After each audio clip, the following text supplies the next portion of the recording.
Hey, welcome back to Cozy Womb Podcast. My name is Shan, mama of the girls. Hey, you're at Cozy Womb. This is episode 35. Withholding affection creates holes in kids, aka children, aka your children, my children, the kids that are outside. And I feel like the problem with adults today is stemming from the way they were raised as children, the affection they got, the affection that they did not get. And right now, sometimes new parents who transition from being able to play outside as kids to having video games to working as teenagers to being completely thrown in technology world. We know the differences and the levels of that. Our child life would have been completely different if we had what our kids have right now. So we have to stop in this fast-paced world of being constantly on the go and, having things that will appease children, and remember that our children need our one-on-one time. Our children need hugs. They need encouragement verbally, physically, emotionally, in your face. They need our time. So we have to stop whatever we're doing in a day, and you got to make a point to hug on your kids before they get to a point where they don't even want to hug you, before they feel like they're above that. Or they're too grown. Stop kissing on me. Stop hugging me. Stop, wanting to be up under me or lay on me or cuddle. Like, affection warms the spirit of human beings.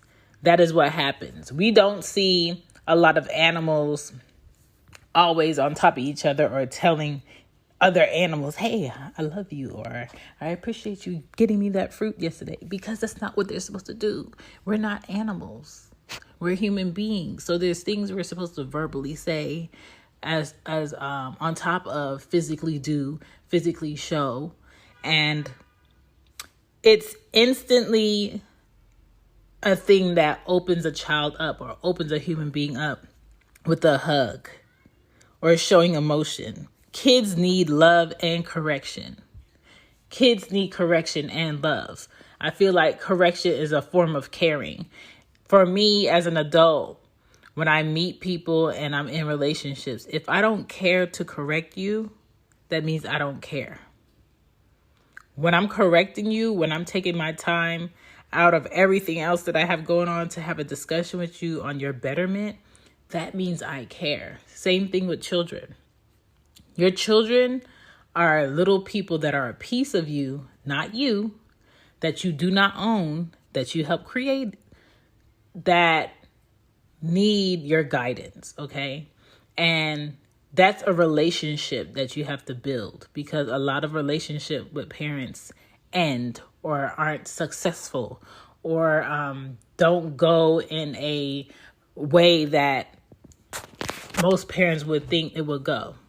Because some parents were raised by their parents who were not loving, who were not affectionate, who were not compassionate. It was like, I love you because if I didn't love you, you wouldn't have a house, you wouldn't have clothes, you wouldn't have shoes, and you wouldn't be able to go to school. So that shows that I love you. You don't need anything else. But the reality is that's not the end all say all about love. There's more that you have to put into a child. It's not just the well-being of. That's your responsibility as a parent, but there's more to it. And this has to be talked about because now we live in a time where there's single parents, a lot of single parents. And there's parents who are married and it looks like a good household. It looks like, a mom lives there and the dad lives there and they have a dog and they have a nice house and they go to school and they have clean clothes and the kids play. But in all actuality, sometimes you have a mom that's at the house cooking, cleaning, running errands, taking the kids back and forth, helping the kids with homework, making sure they get dressed, giving them a bath, putting them to bed, taking them to school. And then you have a father that's making sure that he works a job that can pay for the house, the lights, the electric, the water. Make sure that that mom has enough money to go purchase their clothes, their books, anything else that they would need, right? But is emotionally absent from the children in the home. That is physically not involved with taking children to doctor's appointments or calling out when a child is sick. It's usually mostly pushed on the mother that, hey, Tay-Tay's sick. I gotta work. Well, in reality, both parents work. But it's more so pushed on a mom to do the motherly thing of calling out of work, taking a child to a doctor's appointment, and missing work.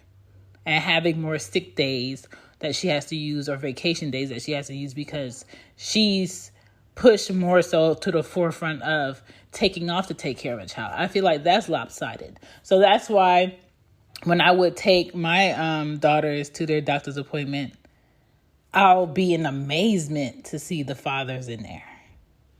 And I always would wonder to myself, did he take off of work to be here? Or did he just schedule this doctor's appointment on his off day? And does he feel grateful or happiness that he's available to take his child to this doctor appointment? Or is he irritated that he has to take this child to the doctor's appointment? So there's levels about it. But I will say for Arya's that he has scheduled his work life and whatever around being able to take her to a doctor's appointment and never given me flack for it. Because as a father and a mother, that's what you're supposed to do. You're not supposed to have an attitude about it. But I feel like in a marriage, when there are children involved, it should not be something that's consistently only pushed on the mother.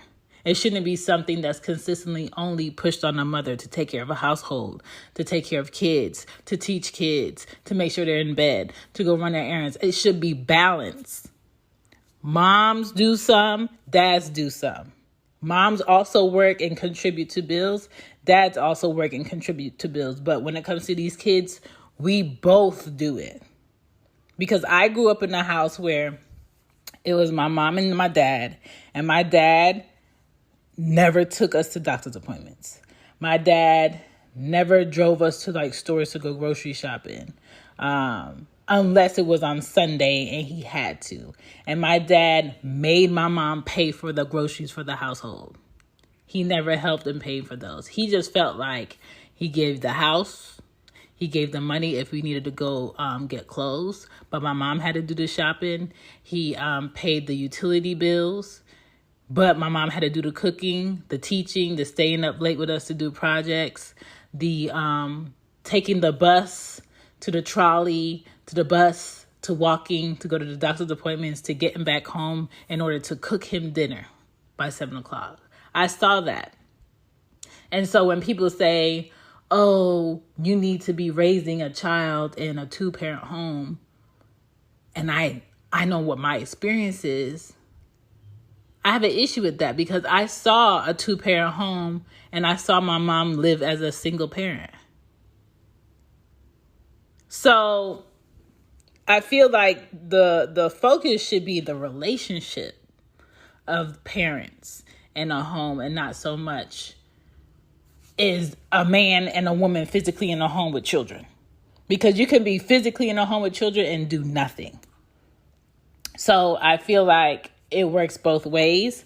And as far as affection, my dad did hug me. My dad did kiss me and give me piggyback rides downstairs. But as far as constant encouragement, after my mom and him divorced and I lived outside the house, primarily I would visit him sometimes. It wasn't that.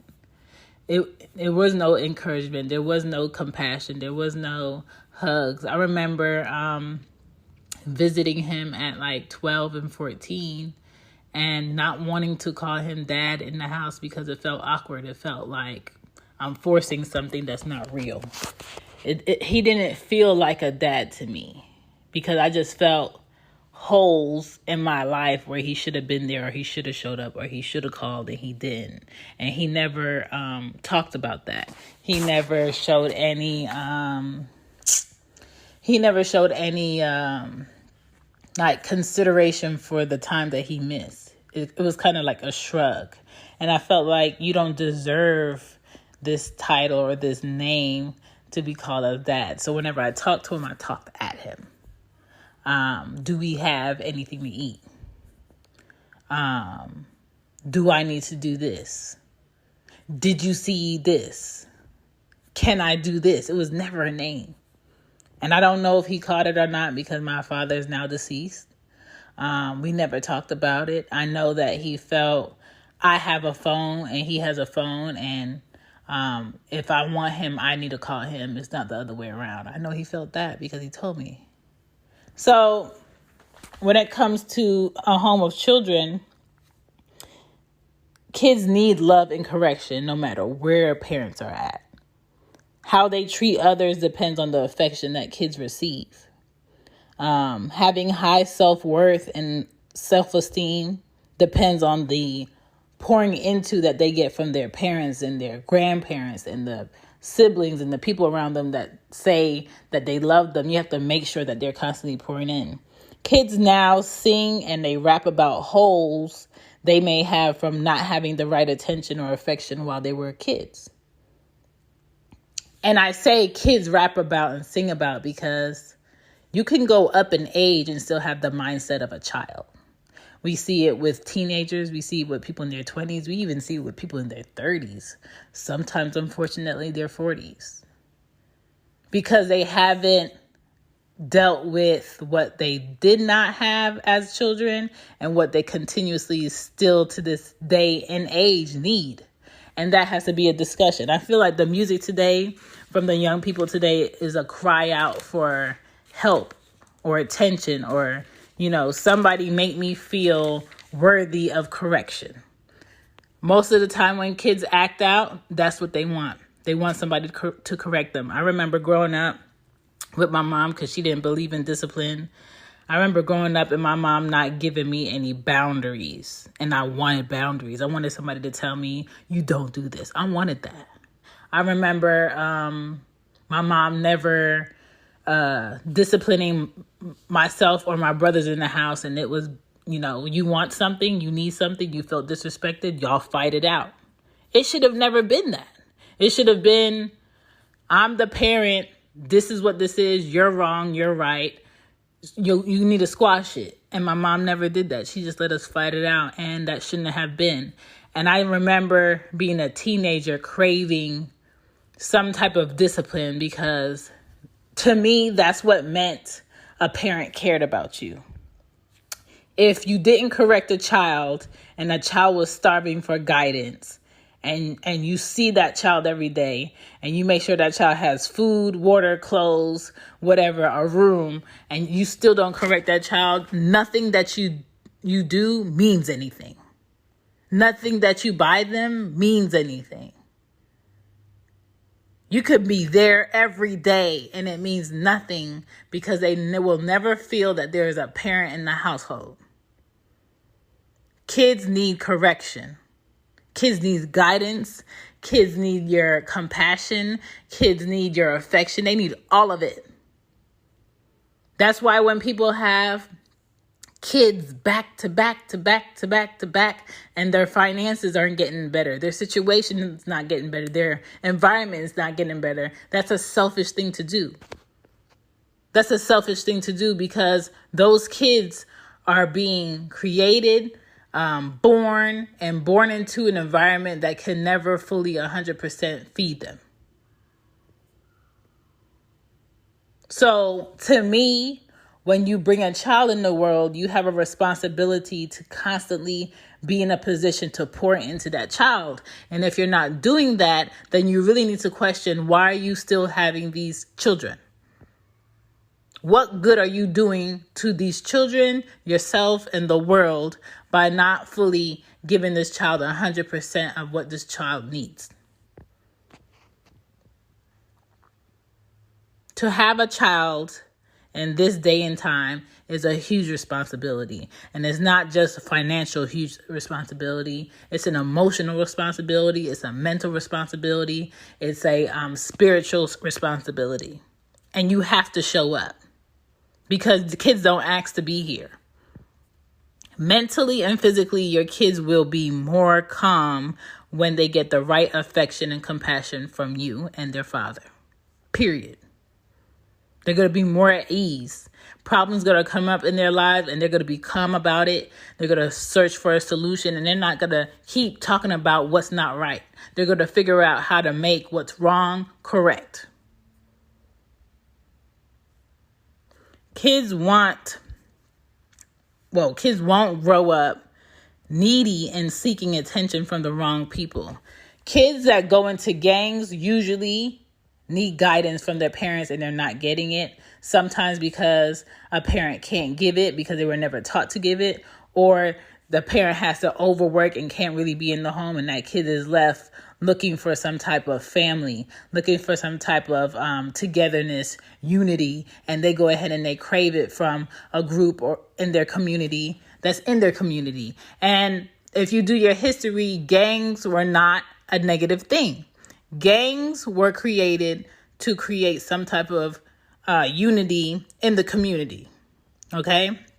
And I feel like over time, certain gangs in the community that were about togetherness were infiltrated by people on the outside wanting drama, wanting negativity, wanting to work that ego. Okay, so if you don't want to raise a child seeking the wrong attention from the wrong people, then you need to do your work now. If I want to raise 2 daughters that are not seeking attention from older men that are going to manipulate them, I need to be doing the work now. Their fathers need to be doing the work now. The holes in time that you leave in your daughters today will lead to holes that they're trying to fill as young women. And there are a lot of older men that prey on that. There are a lot of older women that prey on that. It's not just men. So fathers out there, if you do not live in the home of your daughters or your sons, figure out a way to fill in those gaps. Figure out a way to fill in those gaps. The best thing for your child from you as a parent is to teach them everything you know. Is to constantly pour into them. Dad's affection, mom's affection, gotta be equal, balance. There's no lopsidedness. There's no, oh, my mom shows me more affection than my dad, or my dad shows me more affection than my mom. It has to be balanced because your child is going to continuously grow in age, but not grow in mental and emotional space.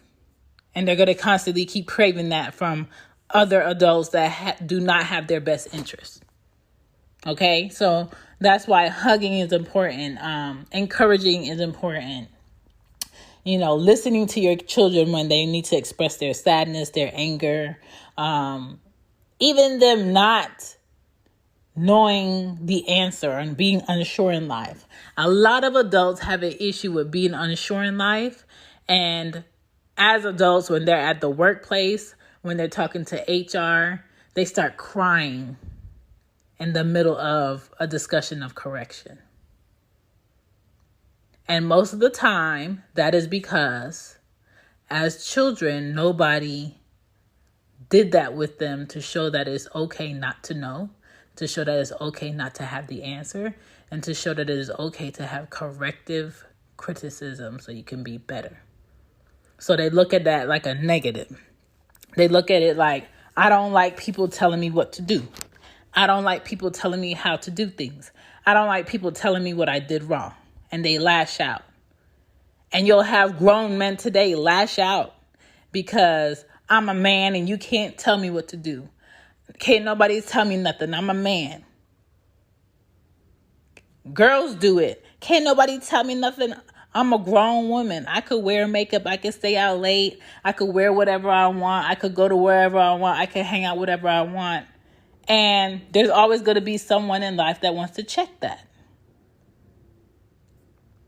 So make sure that that affection from your parents is balanced. Make sure that the affection from you as a mother and that child's father is balance. Kids with balance have more confidence. Kids with balance don't stay where they're not respected. Okay? And most importantly, in life, you just need this. Kids are usually more forgiving to others when they were shown compassion from their mothers and their fathers, period. Okay? So that's what I wanted to discuss today. I think it's super important. We could watch First 48. We can watch Kids Behind Bars.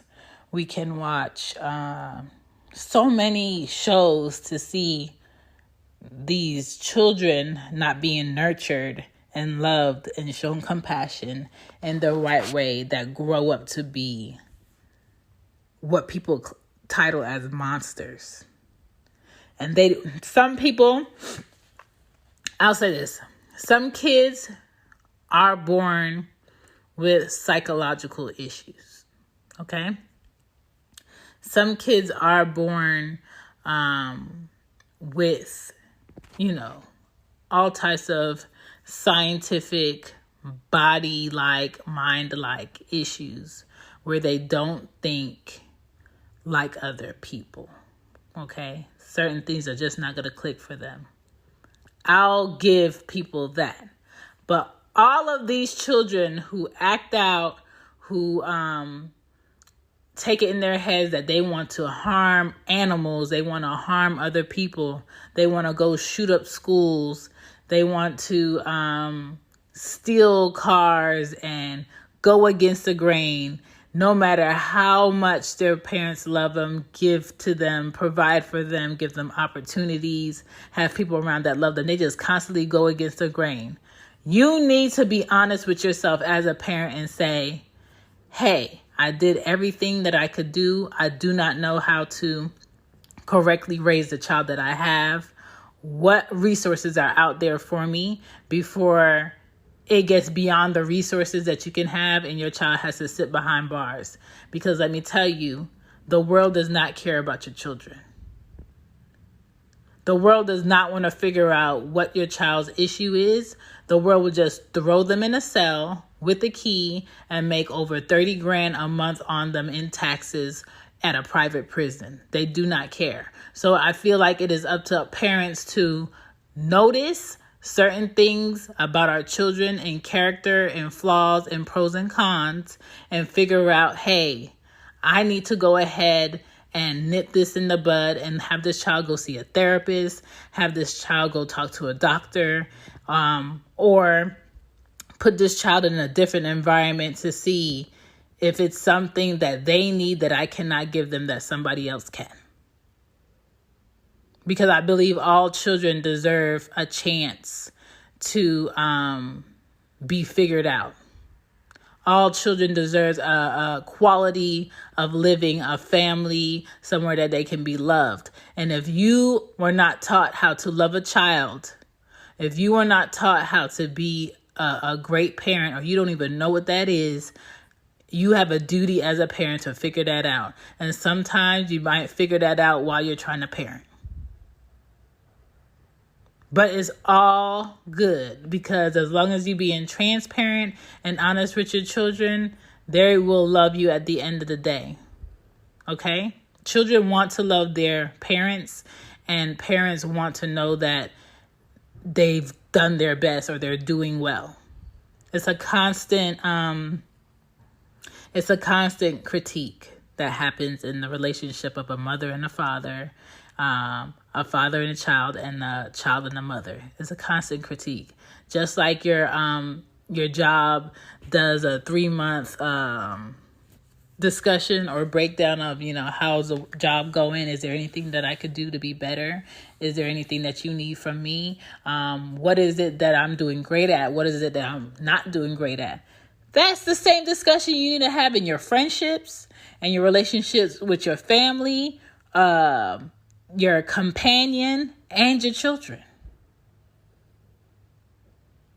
That's constant improvement. That's constant betterment. And I think once parents get a hold of not withholding affection from their children because they don't want them to be too soft.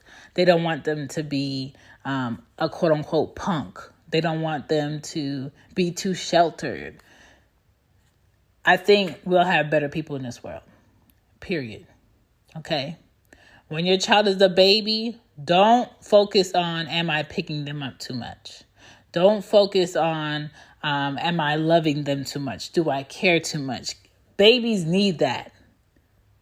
When babies get the best affection, the most affection from their parents, male and female, their mind is more relaxed. There's a lot of research behind it, okay? And then, yes, to not enable your child, sometimes you're going to have to let your child sit and figure out how they can self-soothe. Yes, sometimes you're going to have your child do work that they claim they cannot do so they can figure out a solution because you know that they can. And it's going to take willpower because I did have a parent that enabled me to become an adult. So just do your best, be aware. And if you haven't hugged your child today, go hug them. And if you haven't kissed on your child today, go kiss on them. And if you haven't told your child that you love them, it doesn't have to be Valentine's Day, their birthday, Mother's Day, Father's Day, or Christmas, go do it. Do it. I knew that my mom loved me growing up, but she didn't tell me every day.